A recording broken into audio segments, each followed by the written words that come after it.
Hello friends, welcome to my channel. இன்றைக்கி நம்ம வீடியோவில் ஒரு கப் அரிசியும் 1/4 கப் துவரம்பருப்பும் வச்சு ரொம்ப சிம்பிளான ஒரு சுவையான ரெசிபி தாங்க செய்ய போகிறோம். டீ டைம் ஸ்நாக்ஸாக செஞ்சு கொடுக்கலாம். இது பிரேக்ஃபாஸ்ட்டாக டின்னராக கூட சாப்பிட்லாங்க. டேஸ்ட் அட்டகாசமாக இருக்கும். அதே மாதிரி ஸ்நாக்ஸ் கேட்குற குழந்தைகளுக்கு செஞ்சு கொடுத்து பாருங்கள். ரொம்ப ஹெல்த்தியாக இருக்கும், விரும்பியும் சாப்பிடுவாங்க. வாங்க எப்படி பண்ணுறதுன்னு பார்க்கலாம். ஒரு கப் அளவுக்கு புழுங்கல் அரிசி எடுத்திருக்கீங்க. நான் சாப்பாட்டு அரிசி எடுத்திருக்கேன். சாப்பாட்டு அரிசியும் எடுக்கலாம், நம்ம இட்லி அரிசியும் எடுத்துக்கலாம். ஆனால் புழுங்கல் அரிசி தான் சேர்க்கணும். அது கூடவே ஒரு கப் அரிசிக்கு 1/4 கப் அளவுக்கு துவரம்பருப்பு, எந்த கப்பில் அரிசி எடுத்தோமோ அதே கப்பில் 1/4 கப் அளவுக்கு துவரம்பருப்பு சேர்த்துக்கலாம். சேர்த்துட்டு இது தண்ணி விட்டுட்டு 2-3 டைம் நல்லா கழிஞ்சு எடுத்துக்கலாங்க.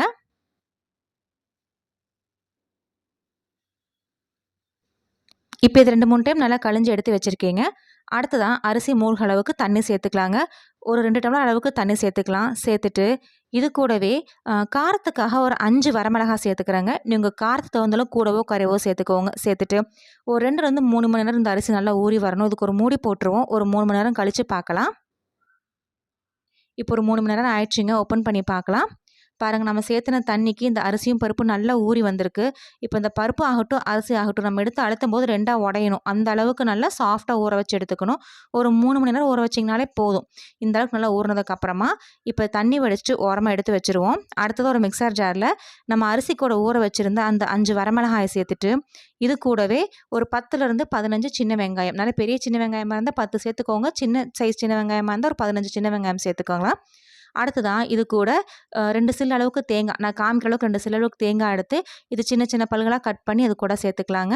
நம்ம எடுத்துருக்கிற ஒரு கப் அரிசிக்கு இந்த அளவுக்கு தேங்காய் சேர்த்தனா போதுமானதாக இருக்கும். அடுத்ததாக இது கூடவே 2 இனுக்கு அளவுக்கு கருவேப்பிலை சேர்த்துக்கலாம். கூட 1/2 டீஸ்பூன் அளவுக்கு சீரகம் சேர்த்துக்கலாங்க. இதெல்லாத்தையும் சேர்த்துட்டு தண்ணி எதுவும் சேர்க்காம கொரகொரன்னு அரைச்சி எடுத்துக்கணும். பாருங்கள், இந்த மாதிரி நல்லா கொரகொரப்பாக அரைச்சி எடுத்துக்கணும். அடுத்ததான் இது கூட நம்ம ஊற வச்சுருந்த அரிசியும் துவரம்பருப்பையும் சேர்த்துக்கலாங்க. நான் 2 ஈடாக சேர்க்க போகிறேன். அதனால் இப்போ 2 கை அளவுக்கு மட்டும் அரிசியும் துவரம்பருப்பு இது கூட சேர்த்து அரைச்சி எடுத்துகிட்டு மிச்சம் இருக்கிற 2 கை துவரம்பருப்பை அடுத்த ஈடில் போட்டு அரைச்சி எடுத்துக்கலாம்.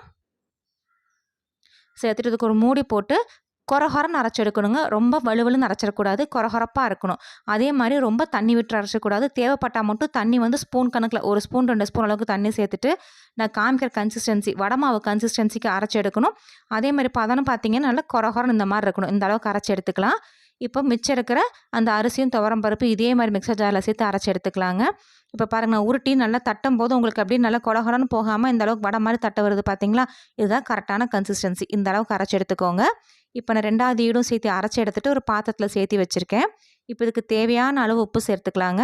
நான் இன்றைக்கி பெருங்காயத்தூள் சேர்க்கலை. நீங்கள் விருப்பப்பட்டால் பெருங்காயத்தூள் 2 பிஞ்ச் அளவு கூட சேர்த்துக்கலாம். சேர்த்துட்டு நல்லா கலந்து விட்டு எடுத்துக்கலாம். நல்லா கலந்து எடுத்ததுக்கப்புறமா நல்லா உருண்டை பிடிச்சி தட்டுறக்கு ஏகுவாக இருக்கா, கன்சிஸ்டன்சி கரெக்டாக இருக்கான்னு ஒரு டைம் செக் பண்ணிக்கோங்க. அடுத்ததாக இப்போ ஸ்டவ்வில் ஒரு பேன் வச்சுட்டு அதில் எண்ணெய் சேர்த்துருக்கேங்க. எண்ணெய் சூடாகிட்டு இருக்க டைமில் இது எல்லாத்தையும் நம்ம சின்ன சின்ன அடைகளாக தட்டி எடுத்துக்கலாம். பார்த்தீங்கன்னா ரொம்ப தடுமனா தட்டிடக்கூடாதுங்க. தடுமனா தட்டினா வடை மாதிரி ஆகிடும். இதனால் மெலிசாக தட்டணும்.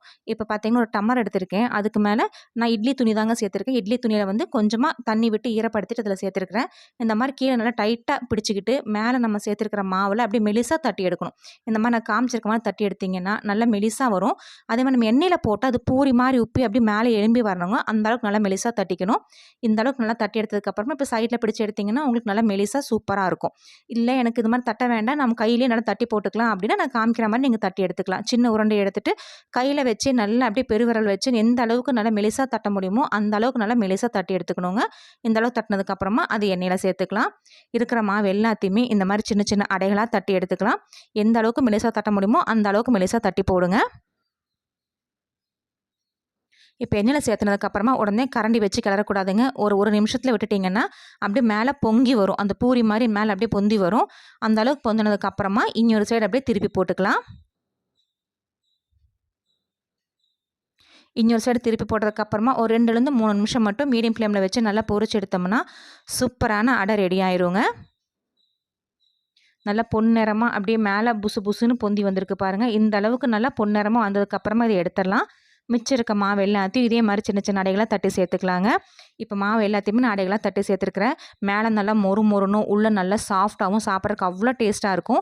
இது கார சட்னி தேங்காய் சட்னி அருமையாக இருக்குங்க. ஃப்ரெண்ட்ஸ், நீங்களும் இந்த அரிசியோட ரெசிபியை ட்ரை பண்ணி பாருங்கள். ட்ரை பண்ணி பார்த்துட்டு கமெண்ட்ஸில் சொல்லுங்கள்.